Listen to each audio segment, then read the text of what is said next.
रात गहरी होने के बाद ससुर जी ने मेरा दरवाजा खटखटाया और मुझसे बोले कि बहू, मैं बाथरूम में गिर गया था और मेरी कमर में दर्द हो रहा है।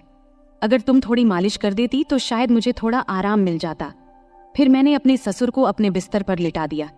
इसके बाद जो हुआ उसकी आप कल्पना भी नहीं कर सकते, क्योंकि इसके बाद मेरी जिंदगी पूरी तरह से बिखर गई थी। हेलो दोस्तों, आज की इस अनोखी कहानी में आप सभी का स्वागत है। शादी के 5 महीने बाद ही मेरा पति अचानक एक दुर्घटना में गुजर गया। मेरे पिताजी ने बड़ी मुश्किल से मेरी शादी करवाई थी, लेकिन 5 महीने के अंदर ही मैं फिर से अपने मायके के दरवाजे पर आ गई थी। मेरे मायके में मेरी माँ नहीं थी, इसलिए मुझे बहुत डर लगता था कि अगर पिताजी कुछ कहेंगे तो मैं किसके आंचल में अपना मुंह छुपाऊंगी। वहां मेरी सौतेली माँ थी, इसलिए डर और भी ज्यादा था। फिर अचानक एक दिन मेरे ससुर हमारे घर आए और उन्होंने मेरे पिता से कहा कि वह मुझे फिर से अपने घर ले जाना चाहते हैं। मेरी सौतेली माँ ने तुरंत ही हाँ कह दिया, लेकिन मेरे पिताजी ने कहा, अब आपका बेटा नहीं रहा तो आप मेरी बेटी को क्यों ले जाना चाहते हैं। इस पर मेरी सौतेली माँ ने पिताजी से बहस करना शुरू कर दी और कहा, इसमें इतना सोचने की क्या बात है। वो कह रहे हैं कि वह उसे ले जाना चाहते हैं तो उन्हें ले जाने दो। उनके घर की बहू है, बेटी की मौत हो गई तो क्या हुआ, वो अपने ससुराल जा सकती है। माँ की इस झगड़े के बाद पिताजी ने बिना कुछ पूछे कहा, अगर मेरी बेटी वहां खुश रहेगी तो एक पिता होने के नाते मुझे खुशी होगी, आप उसे ले जाइए। फिर मेरे ससुर ने मुझसे कहा, चलो कपड़े वगैरह लेकर आओ।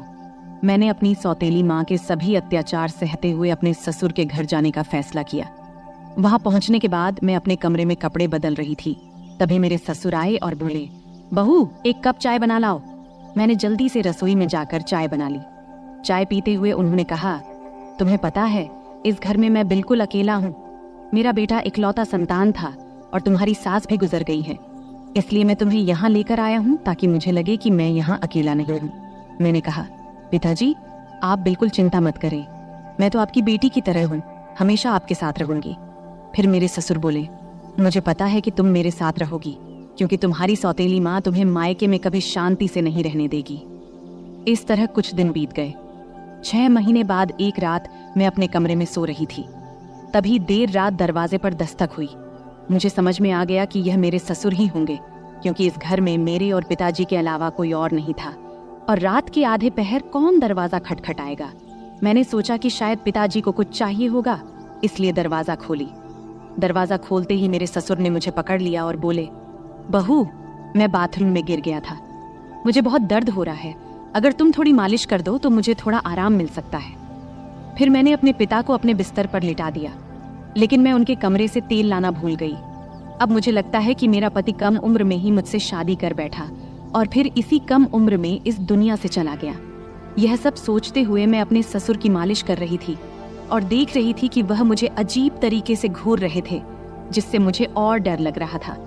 तभी मैं बोली, ससुर जी क्या हुआ, आपको किस जगह पर ज्यादा चोट लगी है, क्या डॉक्टर को बुलाऊं? इस पर ससुर जी ने कहा, नहीं बहू, तुम बस मालिश कर दो, मुझे इससे ही आराम मिल रहा है। उनकी अजीब बातें सुनकर मुझे और असहज महसूस होने लगा।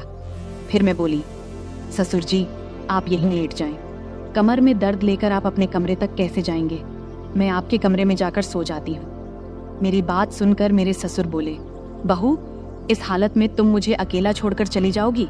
अगर रात में मुझे बाथरूम जाना पड़े तो मैं अकेले कैसे जाऊंगा, इससे बेहतर है कि तुम यहीं सो जाओ। कुछ समय बाद मेरे ससुर उठकर मेरे पास आए और बोले, बहू, मैं तुमसे कुछ कहना चाहता हूँ, अगर तुम मेरी बात मान जाओ तो ही मैं कहूँगा। उनकी इस बात से मेरा दिल बेचैन हो गया। मैं चिंतित होकर बोली, ससुर जी आप कहें, क्या बात है? मेरे ससुर थोड़ा हंसकर बोले, आज की रात मैं तुम्हारे साथ बिताना चाहता हूँ, क्योंकि अकेले अकेले अब अच्छा नहीं लगता। मेरे बेटे के मरने के बाद मैंने सोचा कि फिर से शादी करूंगा, लेकिन फिर सोचा कि तुम्हारी सौतेली माँ तुम्हें उस घर में कभी भी शांति से नहीं रहने देगी, इसलिए मैंने तुम्हें इस घर में लाया। उनकी इस बात से मुझे बहुत असहज महसूस हुआ, लेकिन उनकी बात का विरोध करने की हिम्मत नहीं हुई। मैं अपने कमरे के सोफे पर लेट गई। मुझे नींद नहीं आ रही थी, बहुत डर लग रहा था। ससुर जी ने कहा, बहू, लगता है मैंने तुमसे कुछ गलत नहीं कहा, मैं चाहता हूं कि तुम मुझसे शादी कर लो ताकि कोई कुछ न कह सके। तभी मैं हक्का बक्का होकर बोली, ससुर जी आप ये क्या कह रहे हैं, आप मेरे ससुर हैं और ससुर से शादी कैसे हो सकती है? मेरे ससुर बोले, देखो बहू, मैं मानता हूँ कि कभी मैं तुम्हारा ससुर था, लेकिन तुम्हारे पति को मरे हुए अब 6 महीने हो चुके हैं। अब हमारे बीच ऐसा कोई रिश्ता नहीं है। मैं अकेला हूँ, तुम भी अकेली हो। हम एक दूसरे का साथ दे सकते हैं। उनकी इस बात को सुनकर मेरा मन विचलित हो गया। मैं कुछ कह नहीं पाई। एक ओर सौतेली माँ के अत्याचार, दूसरी ओर ससुर का अजीब व्यवहार। रात बीत गई और अगले दिन सुबह मैं अपने ससुर की बातों को बहुत सोची, अपनी स्थिति का विश्लेषण किया। ससुर का प्रस्ताव मुझे असंभव लग रहा था, लेकिन वास्तविकता मुझे कुछ निर्णय लेने पर मजबूर कर रही थी। फिर मुझे ख्याल आया कि मैं अपने पिताजी से जाकर बात करती हूँ, लेकिन ये सब बातें अपने खुद के पापा से करने की मुझे हिम्मत नहीं हुई, क्योंकि मुझे पता था कि पिताजी से बात करने के बाद मेरी जिंदगी में नई समस्याएं आ सकती हैं। इसलिए मैं उनके पास नहीं गई। ऐसे ही एक दिन शाम को मेरे ससुर को फिर से बात करने का मौका मिला। उन्होंने कहा, बहू, मैंने तुमसे कुछ गलत नहीं चाहा, बस चाहता हूं कि तुम मेरे जीवन में खुशी लाओ। मैं अकेला नहीं रह सकता, तुम्हारे साथ ही मेरी जिंदगी पूरी होती है। दोबारा ससुर जी से ये सभी बातें सुन मैं अंदर से कांपने लगी और कुछ बोल न पाई। थोड़ी देर बाद ससुर जी खुद ही बाहर चले गए। ऐसे ही मुझे ससुराल में और कुछ महीने बिताने के बाद मेरे ससुर और मेरे बीच एक अजीब सा संबंध बनता चला गया।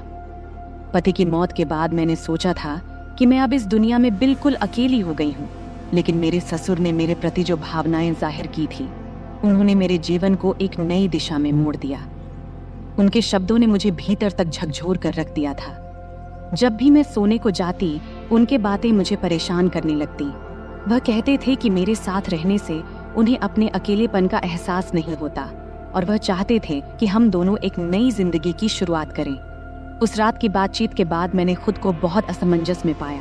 मन में कई सवाल उठ रहे थे। क्या यह सही है? क्या यह समाज के नियमों के खिलाफ नहीं जाएगा? लेकिन कहीं न कहीं मेरे दिल में यह बात भी थी कि शायद मेरे ससुर सच में अकेलेपन से जूझ रहे हैं। मैंने बहुत सोच विचार करने के बाद उनसे बात करने का फैसला किया। एक रात जब घर अड़ोस पड़ोस के सभी लोग सो चुके थे, तब मैं ससुर के कमरे का दरवाजा खटखटाई। उन्होंने दरवाजा खोला और मुझे देखकर थोड़ा हैरान हुए। मैं अंदर गई और बोली, ससुर जी, मैं आपसे कुछ महत्वपूर्ण बात करना चाहती हूँ। उन्होंने मुझे बैठने का इशारा किया और गंभीरता से बोले, क्या हुआ बहू, तुम इतनी रात गए क्यों आई हो? मैंने थोड़ी हिम्मत जुटाते हुए बोली, ससुर जी, मैंने आपके प्रस्ताव के बारे में बहुत सोचा है।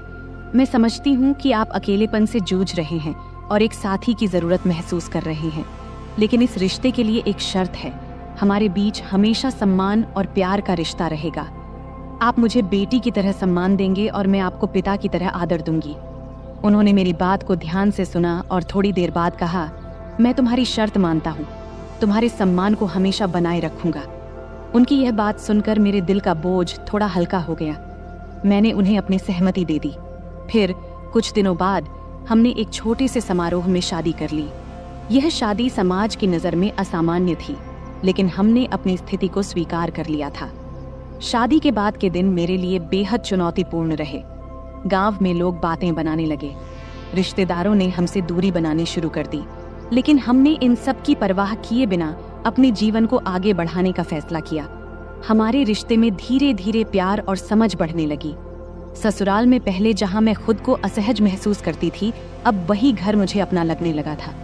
ससुर ने मेरे लिए हर संभव प्रयास किया ताकि मैं खुश रह सकूं। उन्होंने मेरी हर छोटी बड़ी जरूरत का ध्यान रखा और हर ख्वाहिश पूरी की। वह हर दिन मेरे लिए कुछ न कुछ खास करने की कोशिश करते थे। कभी मेरे पसंदीदा खाने की चीजें लाते, तो कभी मेरे लिए नई साड़ियां खरीदते। धीरे धीरे मैं भी उनके प्रति एक अलग तरह का आदर महसूस करना शुरू कर दी थी। हम दोनों ने मिलकर एक नई जिंदगी की शुरुआत किया। ससुर अब मेरे जीवन का एक अभिन्न हिस्सा बन चुके थे। हमारे बीच का रिश्ता अब सिर्फ ससुर और बहू का नहीं रहा, बल्कि दो दिलों का एक मजबूत बंधन बन गया था। वह मुझे हर उस समय सहारा देते थे जब मुझे उनकी जरूरत होती थी। उन्होंने मुझे फिर से हंसना सिखाया, जीवन को नए नजरिए से देखना सिखाया। शादी के कुछ महीने बाद मैंने महसूस किया कि हमारे बीच का यह नया रिश्ता मुझे एक नई दिशा दे रहा है। हमने मिलकर कई मुश्किलों का सामना किया और हर बार एक दूसरे का साथ दिया। ससुर के साथ मेरे इस नए रिश्ते ने मुझे जीवन के कई नए पहलू दिखाए। उन्होंने मुझे यह एहसास दिलाया कि जीवन में अगर साथी सही हो तो कोई भी मुश्किल इतनी बड़ी नहीं होती कि उसे पार न किया जा सके। समाज की नज़र में हमने बहुत कुछ सहा, लेकिन हमने अपने फैसले पर कभी पछतावा नहीं किया। हमारे रिश्ते में धीरे धीरे एक नए तरह का प्यार और सम्मान उभरने लगा। उनके साथ बिताए हर पल ने मुझे कुछ नया सिखाया और मुझे एहसास हुआ कि कभी कभी जीवन हमें ऐसे मोड़ पर ले आता है जहां हमें अपने फैसलों पर पुनर्विचार करना पड़ता है। आज मैं अपने ससुर के साथ एक नई जिंदगी जी रही हूँ। हमारे बीच का प्यार और सम्मान पहले से भी अधिक मजबूत हो गया है। वह मेरे जीवन के सबसे महत्वपूर्ण व्यक्ति बन चुके हैं। उनके साथ बिताए हर पल ने मुझे यह सिखाया है कि जीवन में चाहे कितनी भी मुश्किलें क्यों ना आए, अगर हमारे पास सही साथी हो तो हम हर मुश्किल का सामना कर सकते हैं। इस तरह हमारे बीच का रिश्ता धीरे धीरे और गहरा होता गया। उनके साथ बिताए हर पल ने मुझे यह सिखाया कि जीवन को कैसे नए सिरे से जिया जाए। हमने मिलकर अपने जीवन की हर चुनौती का सामना किया और हर बार जीत हासिल की। अब हमारे बीच का यह नया रिश्ता मुझे एक नई जिंदगी के सपने दिखाने लगा है। तो दोस्तों, ये थी हमारी आज की छोटी सी कहानी। आपको ये कहानी कैसी लगी? कमेंट करके जरूर बताएं। अगर आपको ये कहानी पसंद आई हो तो इसे लाइक करें और अपने दोस्तों के साथ शेयर करें। आगे भी ऐसी ही रोमांचक कहानियों के लिए हमारे चैनल को सब्सक्राइब करें और बेल आइकन दबाना न भूलें ताकि आप हमारी कोई भी कहानी मिस न करें। धन्यवाद। नमस्ते दोस्तों, आज की इस कहानी में आपका स्वागत है। मेरा नाम सुमन है और मेरी उम्र 23 साल है। मैं दिखने में काफी सुंदर हूँ। मैं अपनी शरीर की बनावट से दिखने में थोड़ी बड़ी लगती हूँ। मेरे चेहरे की बनावट आकर्षक है, रंग गोरा है और मेरा शरीर न तो बहुत पतला है और न ही मोटा, बल्कि एकदम मध्यम है। मैं गांव में रहती हूँ, इसलिए दूसरी गांव की लड़कियों की तरह मैं भी ज्यादातर सलवार सूट पहनती हूँ। मैंने केवल 10वीं क्लास तक पढ़ाई की है और उसके बाद से घर पर ही रहती हूँ। बाहर से मुझे बहुत ही सीधी सादी और साधारण लड़की समझा जाता था। मैं इतनी होशियार या चालाक भी नहीं थी। लेकिन सच कहूं तो मेरी जिंदगी में कुछ ऐसे दिन आए जब मैंने अपनी हदों को पार कर लिया। तब जिंदगी ने मुझे कुछ ऐसी सीख दी जो मैंने कभी सोची भी नहीं थी। बहुत पहले की बात है, मैं एक ऐसे अनुभव से गुजरी जिसने मेरे दिल दिमाग पर गहरी छाप छोड़ दी। उस समय मेरी मुलाकात गौरव भैया से हुई। मेरे जीवन में उस वक्त बहुत अकेलापन था, लेकिन गौरव भैया के साथ समय बिताना मुझे अच्छा लगने लगा। वो हमेशा मेरे प्रति बहुत केयरिंग रहते थे और उनकी मौजूदगी से मेरा मन हल्का हो जाता था। शुरुआत में जब मैं उनके साथ समय बिताती थी तो शरीर में एक अलग सा दबाव महसूस होता था, जैसे मुझे आराम की जरूरत हो। लेकिन धीरे धीरे सब कुछ सामान्य होने लगा। हमारे बीच ऐसा रूटीन बन गया कि जैसे ही मौका मिलता हम दोनों एक दूसरे के साथ वक्त बिताने के लिए बेताब हो जाते। हालांकि जब घर में और लोग होते तो हमें थोड़ा डर भी लगता कि कहीं कोई हमें देख न ले, लेकिन किसी को भी हम पर शक नहीं होता था क्योंकि गौरव भैया मुझे हमेशा दीदी कहकर बुलाते थे। वैसे भी मैं उम्र में उनसे 3 साल बड़ी थी। उस वक्त सर्दियों का मौसम था और सभी अपने अपने कमरों में रहते थे। रात को सब जल्दी ही अपने अपने कमरों में सोने चले जाते थे। तब मैं और गौरव भैया अलग अलग कमरों में सोते थे। एक दिन रात को जब मैं दरवाजा बंद करके सो रही थी तब एक ऐसी घटना घटी जिसने मेरी जिंदगी में एक नया अनुभव जोड़ा। घटना ये घाटी की, हमारे घर की एक सदस्य, मेरी मामी, काफी ज्यादा बीमार हो गई थी। इस वजह से मेरी माँ और मैं मामी को देखने उनके घर गए। तब हमें छोड़ने के लिए गौरव भैया गाड़ी लेकर आए थे। उन्होंने जब पहली बार मुझे देखा तो बोले, आप तो काफी बड़ी हो गई हो दीदी। तब मैं थोड़ा मुस्कुराई। उसके बाद जब गाड़ी में हम मामी के घर जा रहे थे तो उस वक्त रहते में ही शाम के 6 बज गए थे। तब हमें घर पहुंचने में देरी हो गई थी, इसलिए रास्ते में थोड़ा अंधेरा हो गया था। ठंड के दिन था तो 6 बजे ही अंधेरा हो जाता था। जब हम घर पहुंचे तो देखे कि मामा रसोई में खाना बना रहे थे और मामी बिस्तर पर लेटी हुई थी। तब मेरी माँ रसोई में गई और मामा से कहने लगी, जब इतनी परेशानी हो रही थी तो मुझे पहले ही बता देते, इतनी तकलीफ उठाने की क्या जरूरत थी। फिर माँ खाना बनाने में लग गई और मैं मामी के पास बैठ गई। मामी मुझे देखकर खुश हुई, लेकिन उनकी हालत काफी खराब लग रही थी। थोड़ी देर बाद मेरी माँ ने मामी को खाना दिया और अपने हाथों से खिलाया। उसी समय गौरव भैया ने मुझे आवाज दिया। तब मैं उनकी तरफ देखी और पूछी, क्या हुआ भैया? वो मेरी तरफ ही देख रहे थे, जैसे कुछ कहना चाहते हों। उनकी बातों ने बाद में मुझे एक नया अनुभव दिया। रात को जब खाने का वक्त हुआ तो मैं कमरे में गई। जहां गौरव भैया खाना खा रहे थे। उन्होंने मुझे देखते ही कहा, दीदी आइए साथ में खाना खाते हैं। मैंने मना करते हुए कहा, नहीं भैया आप पहले खाइए, मैं बाद में खा लूंगी। लेकिन उन्होंने जोर देकर मुझे बैठा लिया। मैं भी भूखी थी, इसलिए ज्यादा ना नुकुर नहीं की और हम दोनों ने साथ बैठकर खाना खाने लगी। तब हम दोनों ने बहुत मजे से खाना खाया, क्योंकि खाना हम साथ लेकर आए थे। खाना खत्म होने के बाद मैं अपनी माँ के कमरे में सोने के लिए जाने लगी। तभी गौरव भैया ने कहा, दीदी अगर आपको बुरा ना लगे तो आप यहीं मेरे कमरे में सो जाइए। उनकी ये बात सुनकर मैं हैरान रह गई और मैंने कहा, नहीं भैया मैं माँ के साथ सोऊंगी। लेकिन तब बार बार वे मुझसे विनती करने लगे। आखिरकार मैं मान गई, ठीक है मैं यहाँ सो जाऊंगी, लेकिन पहले मम्मी को बता देना चाहती हूँ कि मैं आपके कमरे में सोऊंगी। इस पर गौरव भैया खुद जाकर मम्मी को बताए कि मैं उनके कमरे में सो रही हूँ। इधर मैंने अपने सलवार कुर्ते बदल लिए, क्योंकि मेरे कपड़े थोड़े ज्यादा टाइट थे। जब गौरव भैया ने मुझे नए कपड़ों में देखा तो मुस्कुराते हुए बोले, दीदी आप इस ड्रेस में कमाल की लग रही हैं, आप इतनी खूबसूरत क्यों हैं? तब मैंने कुछ नहीं कहा, बस मुस्कुराकर बात बदल दी। फिर मैंने चादर ओढ़ ली और बिस्तर पर बैठ गई। गौरव भैया भी अपने सोने का इंतजाम नीचे फर्श पर करने लगे। तब मैंने कहा, भैया बिस्तर पर ही सो जाओ, यहाँ काफी जगह है। मेरे कहते ही गौरव भैया भी चादर ओढ़कर मेरे पास बैठ गए। गौरव भैया बहुत हंसमुख और मजाकिया इंसान थे। उन्होंने मजेदार बातें करके मुझे काफी देर तक हंसाया। बात करते करते कब रात के 12 बज गए पता ही नहीं चला और न जाने कब मैं सो गई। सुबह जब मेरी नींद खुली तो मैंने देखा कि गौरव भैया मेरे बालों से खेल रहे हैं।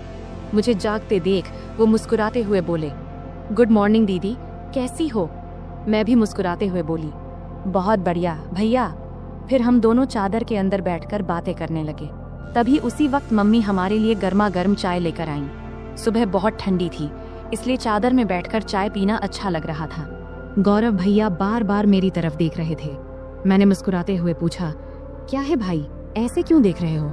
वो मजाक करते हुए बोले, आपकी आंखें बहुत बड़ी और खूबसूरत हैं। सच कहूं दीदी, आपकी आंखों में देखने से मन खुश हो जाता है। तब मैं मस्ती में बोली, सुबह जब मैं सो रही थी तब क्या कर रहे थे? तब वो हल्का सा मुस्कुराए और बोले, कुछ नहीं दीदी, आपके बाल ठीक कर रहा था। गौरव भैया दिखने में काफी सुंदर थे। उनके चेहरे पर अभी दाढ़ी मूंछ भी नहीं आई थी और चेहरा बहुत साफ था। मेरी तुलना में उनकी हाइट थोड़ी सी कम थी, लेकिन उनकी कुछ हरकतें मुझे कभी कभी हैरान कर देती थीं। सुबह का वक्त थोड़ा व्यस्त था। मम्मी घर के कामों में व्यस्त थीं और मामू काम पर जाने के लिए तैयार हो रहे थे। तब मैं भी मम्मी की मदद करने लगी। इतने में मामू खाना पैक करके काम पर निकल गए। मेरी रोज सुबह नहाने की आदत थी, इसलिए रोज की तरह मैं नहाने के लिए बाथरूम की ओर गई। मुझे नहीं पता था कि गौरव भैया भी उसी वक्त नहाते हैं। जैसे ही मैंने बाथरूम का दरवाजा खोला तो मैं शर्म से लाल हो गई और तेजी से अपने कमरे में भाग आई। गौरव भैया उस वक्त नहा रहे थे। उनके चेहरे पर साबुन लगा था, इसलिए उन्होंने मुझे देखा भी नहीं। लेकिन मैं इतनी ज्यादा शर्मिंदा हो गई कि वह दृश्य बार बार मेरे दिमाग में घूमने लगा। कमरे में बैठकर मैं अपनी ही सोच में खो गई और हल्के हल्के हंसने लगी। इतने में गौरव भैया नहाकर कमरे में आए। मुझे अकेले हंसते हुए देखकर उन्होंने मजाक में कहा, क्या बात है दीदी, आज तो बहुत खुश लग रही हो। उनकी बात सुनकर मैं थोड़ा चुप हो गई और बोली, नहीं भाई ऐसा कुछ नहीं है, बस यूं ही हंस रही थी। गौरव भैया ने मोबाइल चलाते हुए पास आकर बैठ गए और बोले, सच सच बताओ दीदी, क्या सोच रही थी जो इतनी हंसी आ रही थी? तब मैंने हंसते हुए कहा, नहीं भाई कुछ भी खास नहीं। लेकिन गौरव भैया जिद करने लगे, नहीं दीदी बताओ ना, नहीं बताओगी तो मैं गलत ही समझ लूंगा। तब मैंने कहा, प्लीज भैया इस बात को यहीं खत्म करो, इसमें सोचने लायक कुछ भी नहीं है। फिर मैं जल्दी से उठी और नहाने के लिए चली गई। नहाने के बाद मैं कमरे में वापस आई और मजाक में मैंने जानबूझकर थोड़ा सा पानी गौरव भैया की तरफ उछाल दी। ये देखकर गौरव भैया अचानक उठ खड़े हुए और मेरे बाल पकड़कर मुझे बिस्तर पर बैठा दिया। उनका ये रवैया देखकर मुझे गुस्सा आ गया। मैंने गुस्से में कहा, ये क्या कर रहे हो भैया? और गुस्से में उनका हाथ झटक दिया। इसके बाद गौरव भैया बिना कुछ कहे चुपचाप कमरे से बाहर चले गए। उनका ये व्यवहार देखकर मैं भी हैरान रह गई थी। मुझे खुद पर पछतावा होने लगा कि शायद मुझे ऐसा नहीं करना चाहिए था। फिर जल्दी से मैं अपनी बाल ठीक की और मम्मी के पास चली गई। मामी का ध्यान रख रही थीं। उन्हें दवा दे रही थीं और खाना तैयार कर रही थीं। तभी मामी ने मुझसे कहा, जाकर गौरव को बुला ला, उसे गरम गरम खाना खा लेने को बोल दे, वरना ठंडा हो जाएगा। मुझे पता था कि गौरव भैया मुझसे नाराज है। जब मैं उन्हें बुलाने गई तो देखा कि वो छत पर बैठे फोन देख रहे हैं। मैंने आवाज लगाई, भैया नीचे आओ, मम्मी बुला रही हैं, खाना खा लो। लेकिन उन्होंने कोई जवाब नहीं दिया। तब मैं और पास गई और कहा, प्लीज भैया मुझसे नाराज मत हो, मुझसे गलती हो गई, मैं माफी मांगती हूँ। तब भी वो मेरी तरफ देखा भी नहीं और फोन देखते रहे। तब मैंने उनके हाथ को पकड़कर कहा, भैया गलती सिर्फ मेरी नहीं थी, तुमने भी तो मेरे बाल खींचे थे, इसलिए मुझे गुस्सा आ गया था, अब इतना नाराज मत हो। तब मेरी आंखों में आंसू आ गए और मैंने रोते हुए कहा, भैया प्लीज इतना गुस्सा मत करो, अगर मेरी गलती है तो मुझे एक नहीं 2 चांटे मार दो, लेकिन ऐसे चुप मत रहो। मुझे रोता देख गौरव भाई का गुस्सा थोड़ा ठंडा हो गया। उन्होंने धीरे से कहा, ठीक है, रो मत, लेकिन तुम्हें मुझ पर हाथ नहीं उठाना चाहिए था। खैर छोड़ो, चलो खाना खा लेते हैं। तब मैंने कहा, पहले ये तो कहो कि तुमने मुझे माफ कर दिया है। तब वो हंसकर बोले, अरे बहुत हो गया, अब चुप हो जाओ, वरना मुझे और ज्यादा माफिया मांगनी पड़ेंगी। फिर हम दोनों नीचे गए और खाना खाने बैठे। मम्मी और मामी पहले ही खा चुकी थी। मम्मी रसोई का काम खत्म कर रही थी। खाने के बाद मैं मामी के पास बैठ गई और उनके साथ बातचीत करने लगी। मामी की तबीयत का हालचाल लेने लगी। इसी बीच मम्मी ने कहा, हम दोनों पास के घर में मिलने जा रहे हैं, तुम और गौरव यहीं रहो। मैंने गौरव से कह दिया है कि कहीं बाहर ना जाए, हम जल्दी लौट आएंगे। फिर मम्मी और मामी बाहर चली गईं और मैं मामी का कमरा साफ करने लगी। तभी गौरव भैया मस्ती करते हुए आ गए। मैंने उनसे कहा, भैया प्लीज मेरे लिए कुछ ला दो। उन्होंने मुस्कुराकर कहा, बोलो दीदी क्या चाहिए। मैंने कहा, मेरे लिए चॉकलेट ले आओ, मुझे बहुत पसंद है। गौरव भैया हंसते हुए बोले, ठीक है, तुम कमरे की सफाई करो, मैं चॉकलेट लेकर आता हूँ। गौरव भैया चॉकलेट लेने चले गए और मैं कमरे की सफाई करने लगी। जब मैंने मामी की अलमारी खोली तो वहाँ मेकअप का सामान रखा देखी। सजने संवरने का मेरा भी बहुत शौक था, तो मैंने मामी का मेकअप इस्तेमाल करना शुरू कर दिया। फिर मैंने मामी के झुमके और गहने पहन लिए और अलमारी से लाल साड़ी निकाल ली। जब गौरव भैया चॉकलेट लेकर वापस आए तब मैं पूरी तरह से सज धज कर नई दुल्हन की तरह तैयार हो चुकी थी।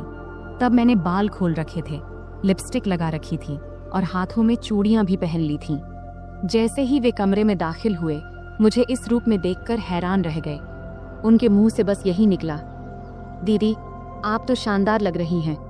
फिर मैंने उनसे चॉकलेट ली और बिस्तर पर बैठकर खाने लगी। गौरव भैया भी पास में बैठ गए और तब उनकी नजरें मुझसे हट नहीं रही थीं।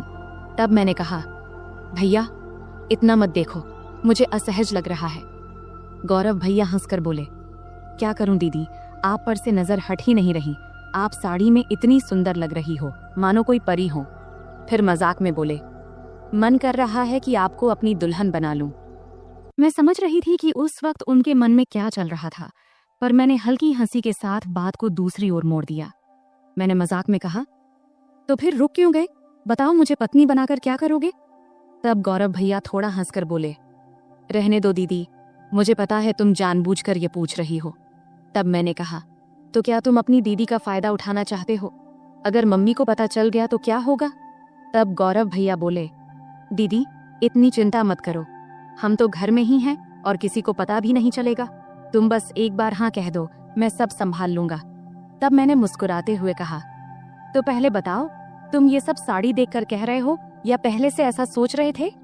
गौरव भैया हंसकर बोले, सच कहूं तो जब से तुम आई हो तभी से ऐसा लग रहा है, अगर तुम एक बार मान जाओ तो सब आसान हो जाएगा। तब मैंने मजाक में कहा, ठीक है, जब तुम चाहो मैं तुम्हारी बात मानूंगी, लेकिन तुम्हें अपनी जिम्मेदारी ठीक से निभानी होगी। इस पर भैया बहुत खुश होकर बोले, थैंक्स दीदी, मुझे पता था तुम मुझे ना नहीं कहोगी, तुम सच में सबसे अच्छी हो। मैंने कहा, रुको, इतनी तारीफ करने की जरूरत नहीं है और शाम को मेरे लिए और भी चॉकलेट लाना मत भूलना। तब गौरव भैया ने कहा, ठीक है दीदी, 1 मिनट रुको, मैं आता हूँ। जब वह बाहर चले गए तो मुझे थोड़ी असुविधा महसूस हुई। जब वह वापस आए तो मैंने कहा, गौरव भैया इस वक्त मुझे थोड़ी परेशानी हो रही है, शाम को इस बारे में बात करेंगे। लेकिन गौरव भैया मेरी बात मानने को तैयार नहीं थे। उन्होंने शांत स्वर में कहा, दीदी, इतनी चिंता क्यों कर रही हो? डरने की कोई बात नहीं है, सब ठीक हो जाएगा। अगर तुम्हें असुविधा हो रही है तो आंखें बंद कर लो। तब मैंने आंखें बंद कर लीं और गौरव भैया मुझे तभी उसी पल दरवाजे पर अचानक दस्तक हुई, जिससे हम दोनों डर गए। कुछ समय बाद बाहर से मम्मी की आवाज आई, कोई है कमरे में? तब मैं तुरंत बिस्तर से उठ गई, क्योंकि मैं साड़ी में पूरी तरह सज धज कर तैयार थी। ऊपर से मामी के कमरे में थी। गौरव भैया का मूड भी खराब हो गया था, लेकिन उनके चेहरे को देखकर मुझे अंदर से हंसी आ रही थी। मैंने तुरंत गौरव भैया को कमरे से बाहर कर दिया और खुद भी साड़ी उतारकर सामान्य कपड़े पहन ली। फिर कमरे की सफाई करने लगी। इस बीच मम्मी ने मामी को बरामदे में बिठाया और सीधे रसोई में जाकर चाय बनाने लगी। तब मैं जल्दी जल्दी कमरे की सफाई करने लगी। बाद में हम सबने मिलकर चाय पी। चाय पीने के बाद मम्मी काम में लग गईं और मैं बरामदे में लेट गई।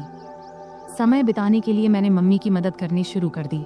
कुछ समय बाद मैंने देखा कि गौरव भैया कहीं नहीं दिख रहे हैं। जब मैं उन्हें ढूंढने गई तो देखी कि वह बाथरूम से बाहर निकलकर हाथ धो रहे थे, लेकिन उनके चेहरे से लग रहा था कि उनका मूड अभी भी ठीक नहीं है।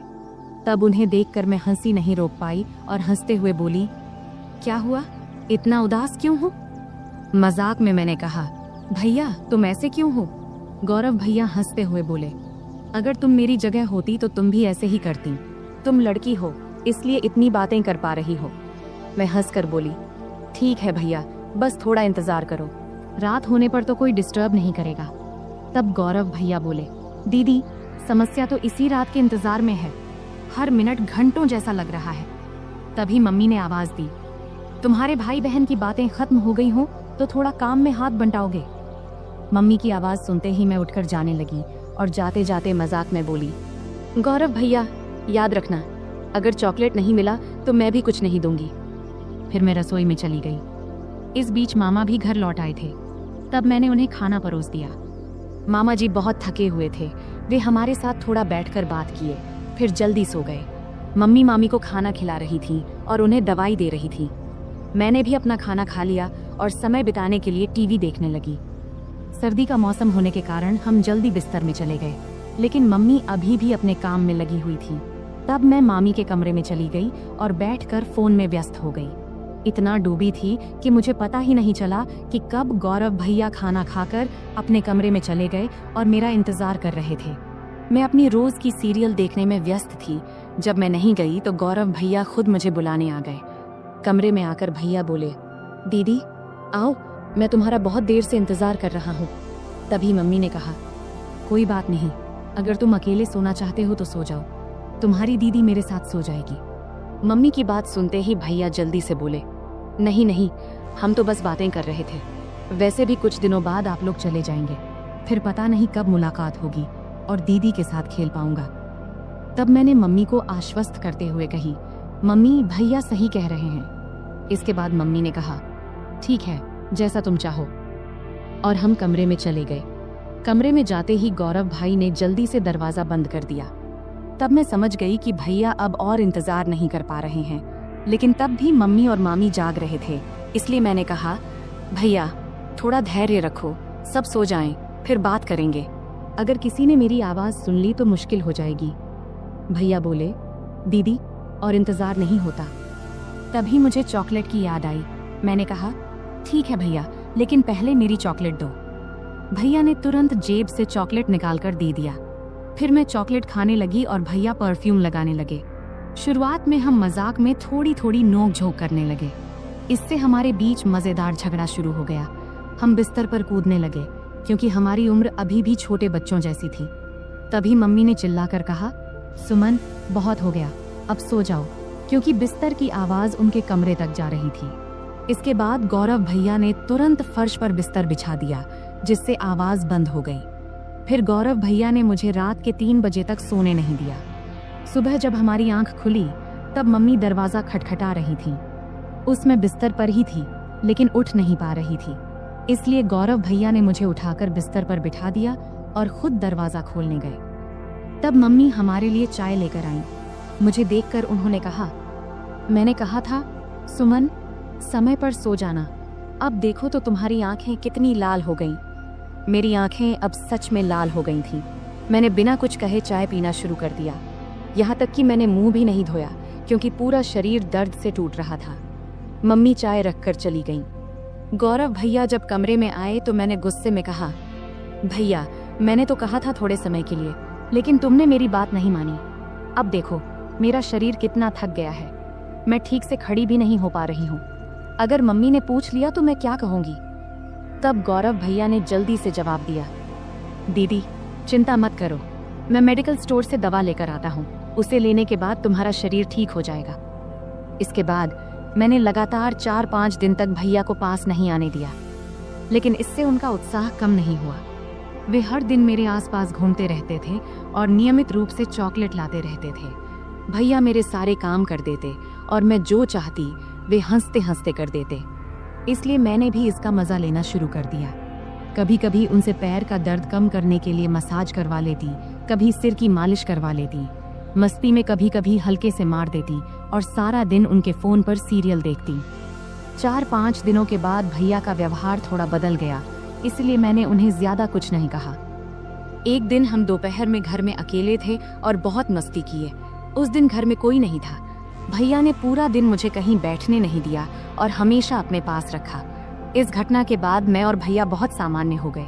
जब भी उनका मन करता वे मुझे कमरे में बुला लेते और मैं भी अब इसकी आदत डाल चुकी थी। हमने उन दिनों का भरपूर आनंद लिया, लेकिन जीवन में हर अच्छे समय के बाद एक बुरा समय भी आता है और ये बुरा समय भी भैया की वजह से ही आया। दरअसल 20 दिन के बाद अब हमें गांव लौटना था, क्योंकि अब मामी काफी स्वस्थ हो चुकी थी और हमें वहां बहुत दिन हो गए थे। तब मम्मी ने अचानक वापसी का फैसला किया और उन्होंने पापा को कुछ भी नहीं बताया।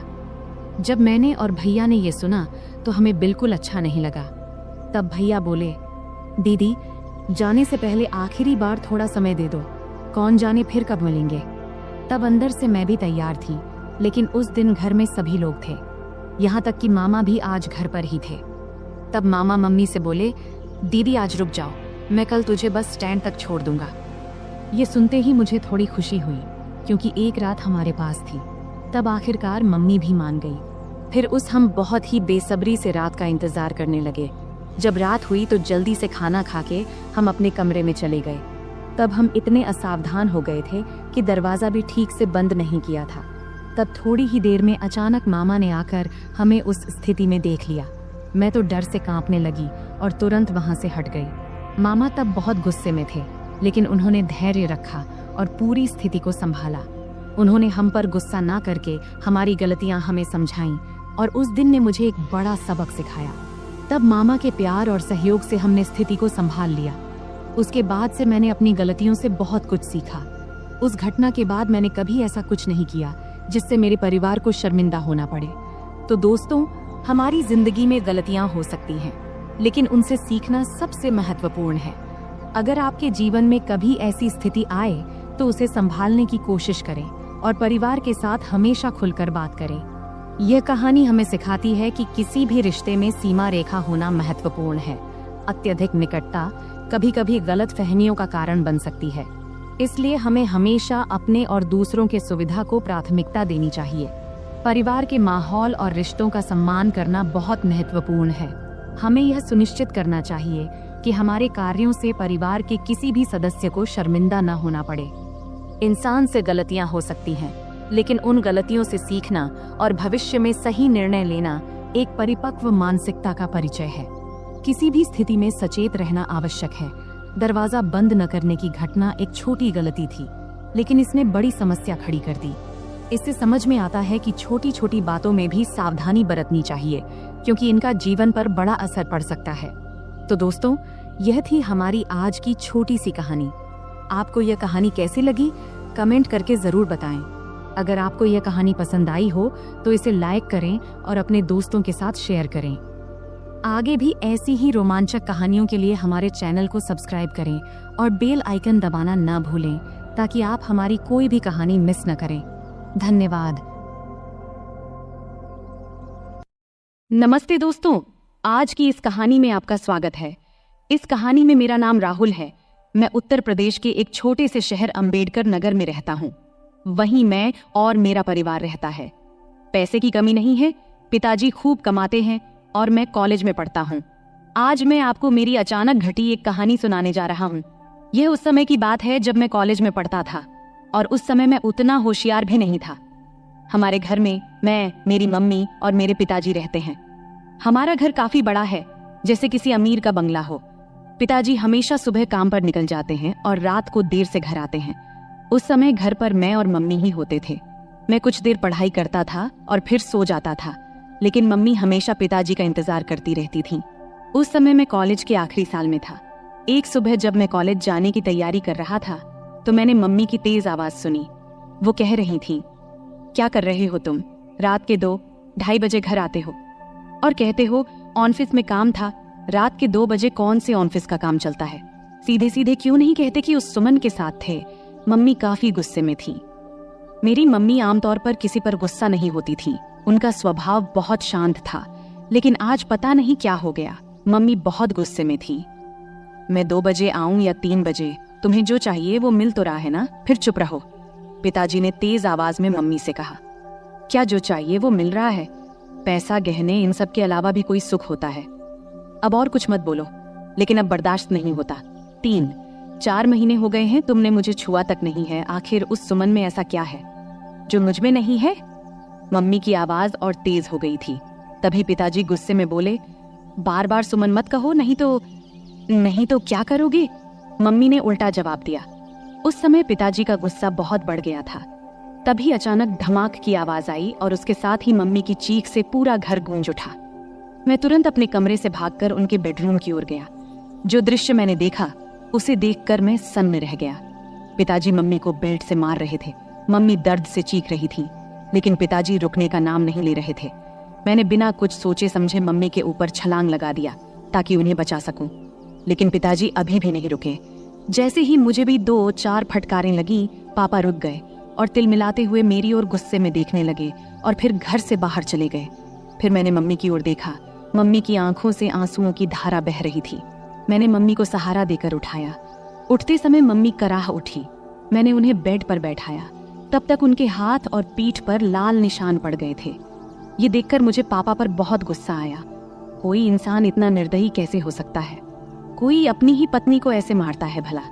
फिर मैं जल्दी से किचन में गया, एक कटोरी में तेल और हल्दी मिलाई और मम्मी के पास ले आया। मुझे भी अपनी पीठ पर लगे 2-4 फटकारों की चोट महसूस हो रही थी। मम्मी सुशक सुशक कर रो रही थी। फिर मैंने मम्मी के हाथ और पीठ पर तेल हल्दी का मिश्रण लगाना शुरू किया, जहां उन्हें मार पड़ी थी। कुछ जगहों पर हल्का खून भी आ गया था। मिश्रण लगाने के बाद मैंने कटोरी को एक ओर रख दिया और मम्मी के पास बैठ गया।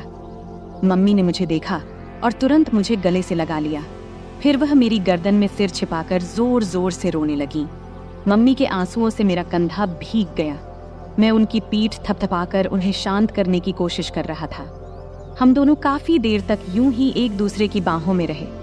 तभी मम्मी के हाथ जब मेरी पीठ के निशानों को छूने लगे तो दर्द की तेज लहर उठी और मैं कराह उठा। मम्मी को जैसे ही इसका एहसास हुआ वो तुरंत मुझसे दूर हट गई।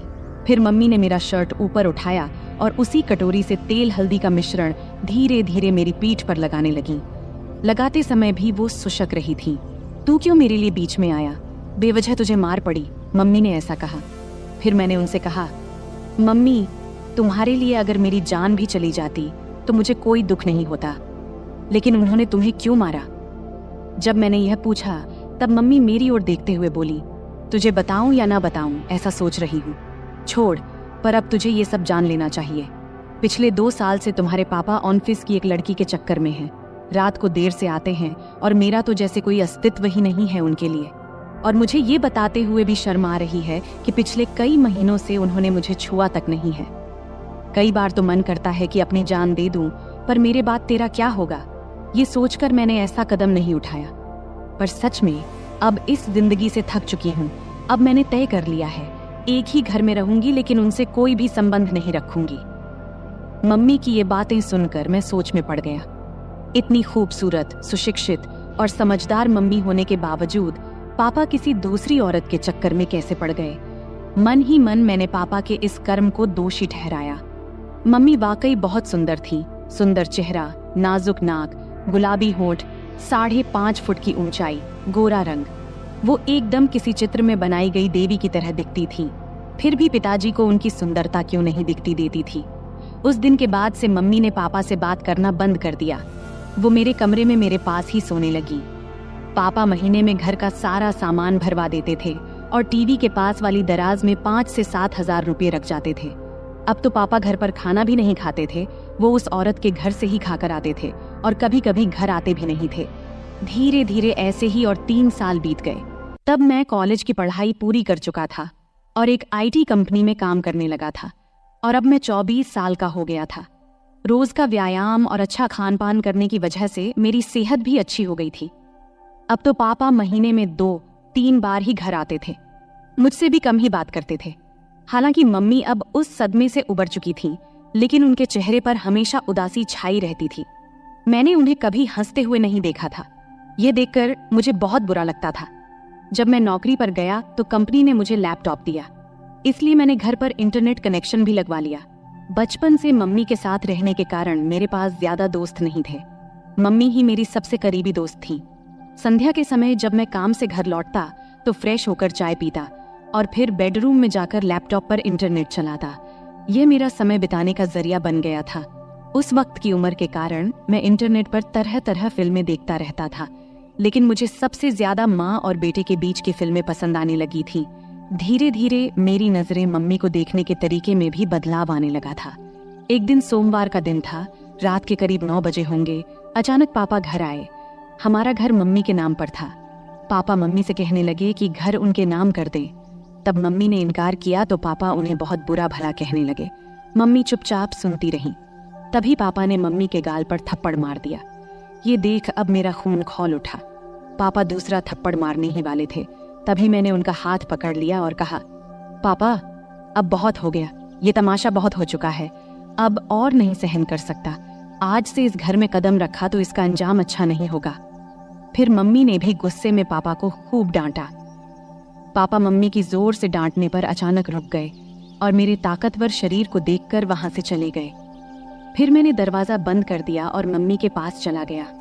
मम्मी ने मुझे आंसुओं से भरी आंखों से देखा और दौड़ते हुए आईं। फिर मुझे गले से लगा लिया और फूट फूट कर रोने लगी। मैंने भी मम्मी की कमर को कसकर पकड़ा और उन्हें अपनी बाहों में भर लिया। मम्मी हिचकियां ले रही थी और बोल रही थी, ठीक किया बेटे, इस आदमी की यही औकात है। आज के बाद अगर ये घर में दोबारा ना आए तो अच्छा ही है। मम्मी बोली, अब इस घर में उसकी आने की हिम्मत नहीं होगी और अगर आ भी गया तो मैं उसे छोड़ूंगा नहीं। मैंने गुस्से में मम्मी से कहा। फिर मम्मी ने चिंतित होते हुए कहा, राहुल बेटा, मत उलझ इस आदमी से।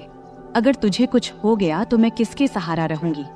फिर मैंने भावुक होकर बोला, तू चिंता मत कर मम्मी, उस समय मेरे पास नौकरी नहीं थी इसलिए हम मजबूर थे, लेकिन अब मेरे पास अच्छी नौकरी है। तू चिंता मत कर, मैं तुझे कुछ नहीं होने दूंगा, मैंने मम्मी को आश्वस्त देते हुए कहा। फिर एक दिन मैं दोपहर में काम से घर वापस आया। मैंने अपनी चाबी से दरवाजा खोला और अंदर आया। तभी मुझे एक अजीब आवाज सुनाई दी। मैं बेडरूम के दरवाजे के पास गया, तब दरवाजा अंदर से बंद था। मैंने दरवाजे की होल से अंदर झांका और देखा कि मम्मी अंदर किसी के साथ थीं। जो नज़ारा मैंने देखा उसे देखकर मैं चौंक गया। लगभग 10 मिनट तक मैं वहीं देखता रहा। अचानक मम्मी बेहोश होकर गिर पड़ी। फिर मैं दरवाजे से हट गया और धीरे से बाहर बरामदे का दरवाजा खोला। फिर जोर से कहा, मम्मी मैं आ गया हूँ, तुम कहाँ हो? ये कहते हुए मैंने अपने हाथ में पकड़ा बैग सोफे पर रख दिया और जूतों के फीते खोलने लगा। कुछ ही देर में मम्मी ने बेडरूम का दरवाजा खोला और बाहर आई। मुझे अचानक देखकर उनके चेहरे पर घबराहट और आश्चर्य के भाव थे। मैंने जल्दी से अपने जूते उतारे और बेडरूम में घुस गया। टेबल पर मुझे केले की प्लेट दिखाई दी। मैंने एक केला उठाया और खाने लगा। मम्मी मेरे पीछे पीछे आई। मैं जैसे ही केले को खाने वाला था, मम्मी कुछ बोलने वाली थी, लेकिन मैंने पहले ही केले को मुंह में डाल लिया था। मम्मी हैरानी से मेरी ओर देख रही थी और मैं शांति से केला खा रहा था। केला थोड़ा कच्चा था, इसलिए पूरी तरह से मीठा नहीं था। मम्मी, केले बहुत अच्छे हैं और है क्या? मैंने केले खाते हुए मम्मी से पूछा।